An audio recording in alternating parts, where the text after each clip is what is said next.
जमाई आप बोलिएगा, शोएब जमाई एक एक करके बोलेंगे। शोएब जमाई 1 मिनट, मैं आऊंगा, 1 मिनट, कपिल मैं आ रहा हूं। शोएब जमाई एक एक करके बोलेंगे।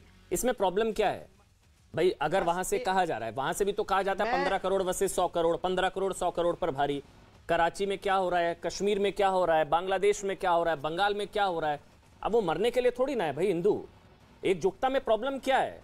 एकजुटता तो होनी चाहिए, उसमें बुराई क्या है? आप लोग गाजा, मतलब मैं देखता हूं फिलिस्तीन के खिलाफ एकजुट हो जाते हैं आप लोग, फिलिस्तीन को लेकर इजराइल के खिलाफ हो जाते हैं, गाजा में कुछ होता है तो एकजुट हो जाते हैं। भाई भाइयों को मारा जा रहा है तो एकजुट होंगे, बुराई क्या है इसमें? शोएब जमाई आप बोलिए। अमन जी, मैं 2 पॉइंट में अपनी बात को पूरा कर दूंगा। जरा उम्मीद करता हूं कि आज आपके डिबेट शो में, आज मैं पहली बार आपके साथ जुड़ा हूं यहाँ पे, तो थोड़ी सी इज्जत रखी जाएगी। मैं 2 पॉइंट में, पहला पॉइंट नंबर 1 कि ये जितनी अतिवादी शक्ति हैं, जितने आताताई हैं, चाहे बांग्लादेश का कोई मौलाना हो, पाकिस्तान का कोई मौलाना हो, या भारत में जो ऐसी शक्तियां हैं जो महापंचायत करके कहती है यहाँ हरियाणा में के मुसलमानों को हम मार भी नहीं सकते क्या, ये जो गोली चलाने आए थे हमारे साथ जामिया में, ये सब एक दूसरे के पूरक हैं।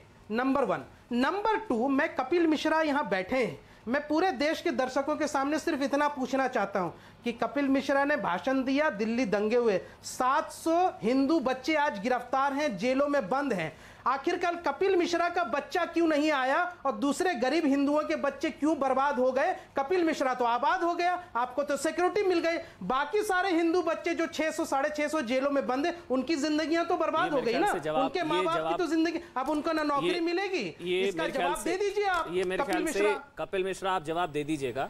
अरे लेकिन उसके कपिल मिश्रा जवाब देंगे, लेकिन उसके लिए शोएब जमाई कोर्ट का जजमेंट अगर पढ़ लेते तो शायद ये सवाल ना पूछते। कोर्ट ने कहा है कि ये पूरा प्री प्लान्ड दिल्ली राइट था, ये दंगा सुनियोजित साजिश के तहत दंगा हुआ था। एक बयान से ये कोर्ट ने कहा, माननीय न्यायालय ने कहा, ये एक बयान से दंगा हो गया, पूरी तैयारी की गई थी। बहरहाल कपिल मिश्रा आप जवाब दे दीजिए, आपको कोर्ट का जजमेंट पढ़ना चाहिए, उसके बाद सवाल पूछना चाहिए। प्रेम शुक्ला और वकार साहब मैं आ रहा हूं, पहले कपिल मिश्रा। कहा कि हम कैसे पहले कपिल मिश्रा। हाँ कपिल जवाब दे रहे हैं भाई। शोएब जमाई कपिल जवाब दे रहे हैं। मेरे से सवाल पूछा है तो जवाब भी सुन लो। हाँ, वो 600 बच्चों की जिम्मेदारी भी लेंगे और दोबारा ये गलती करी सड़कें बंद करने की तो दोबारा खुलवाएंगे भी।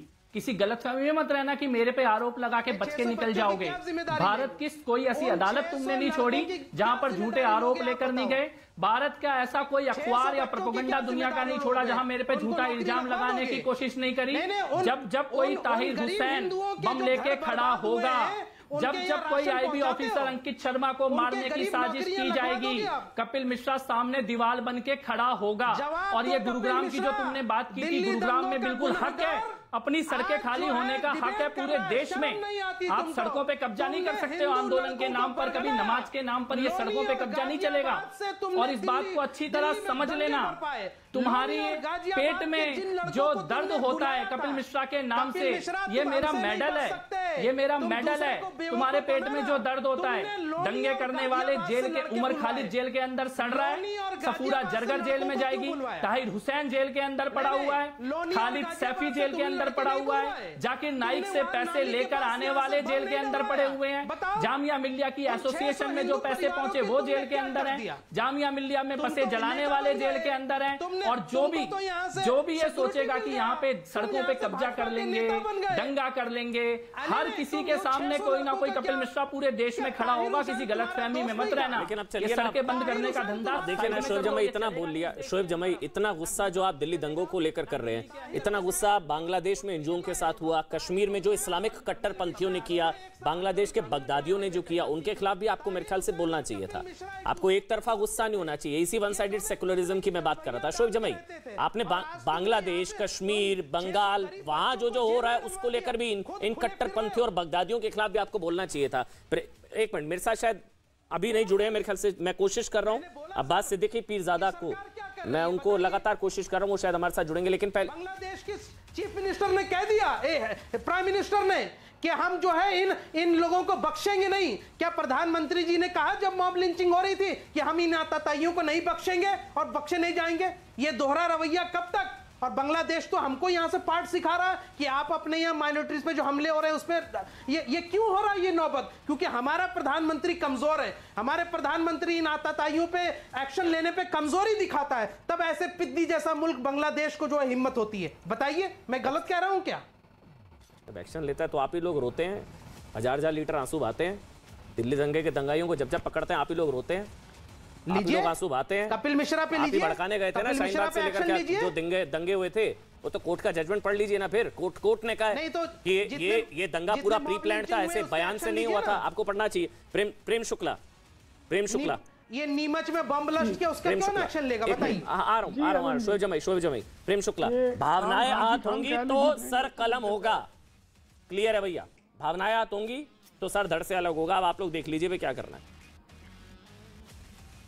देखिए, जो सर कलम करने की भाषा लोकतांत्रिक व्यवस्था में बोले उसको तत्काल गिरफ्तार करना चाहिए। और ममता बनर्जी ने अपने वोट बैंक का तुष्टीकरण करने की बजाय कानून का राज संस्थापित करने के लिए, संविधान का राज संस्थापित करने के लिए फुरफुरा शरीफ जो बदमाश हैं, जो आपराधिक वृत्ति के व्यक्ति हैं, जिन्होंने आपराधिक कृत्य किया है, उनको तत्काल गिरफ्तार करना चाहिए, बिना सोचे, बिना समय गंवाए। ये सीधा हिम्मत कैसे होती है इनको भरोसा आता है कि इन पर कोई कार्रवाई नहीं होगी, और एजेंसियां और पुलिस उनके भरोसे पर क्योंकि राज्य का संरक्षण है उनको, राज्य सरकारों का संरक्षण। देखिए, ऐसा है कि मंत्री मायावती की सरकार में हुआ करते थे कुरैशी, और 50 करोड़ का इनाम उन्होंने घोषित कर दिया था जो नॉर्वेजियन कार्टूनिस्ट था उसके खिलाफ, डेनिश कार्टूनिस्ट के खिलाफ, और उसमें कोई कार्रवाई नहीं। तो समाजवादी पार्टी बसपा के शासनकाल में, कांग्रेस के शासनकाल में भाई मस्तगुल आया चरारे शरीफ चला गया, उसको सेफ कॉरिडोर कर कांग्रेस की सरकार ने दिया था। तो आपने आतंकवादियों को जो सेफ कॉरिडोर देने की परंपरा पाल रखी है, उसका दुष्परिणाम है निश्चित तौर पर मानस पर। कपिल मिश्रा, उसके बाद मैं सईद आसिम वकार आपके पास आ रहा हूं। कपिल मिश्रा पहले, उसके बाद सईद आसिम वकार मैं आपके पास आऊंगा। कपिल, मैं जवाब दे दूं इस जी, एक बार रिपीट करना होगा अमन भाई। एक मिनट, पहले शोएब जमाई, उसके बाद आ रहा हूं कपिल। पहले शोएब जमाई, बोल लीजिए आप, बोलिए शोएब। मैं अमन जी, मैं भारतीय जनता पार्टी के हमारे प्रतिष्ठित जो प्रवक्ता हैं उनका मैं जवाब देना चाह रहा हूं कि भाई आपने माना कि गला काटने की जो बात करता है वो तो बहुत बड़ा वहशी है और उसको गिरफ्तार करना चाहिए।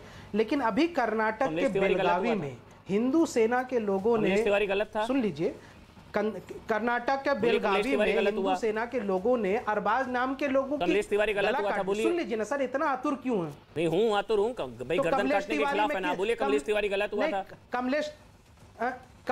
कमलेश तिवारी की माता जी ने किनका नाम लिया था? कमलेश तिवारी गलत हुआ था। अरे जिसका भी नाम लिया, जो भी लिया, गला काटा, गलत काटा, बोलिए इस्लामिक कट्टरपंथी थे।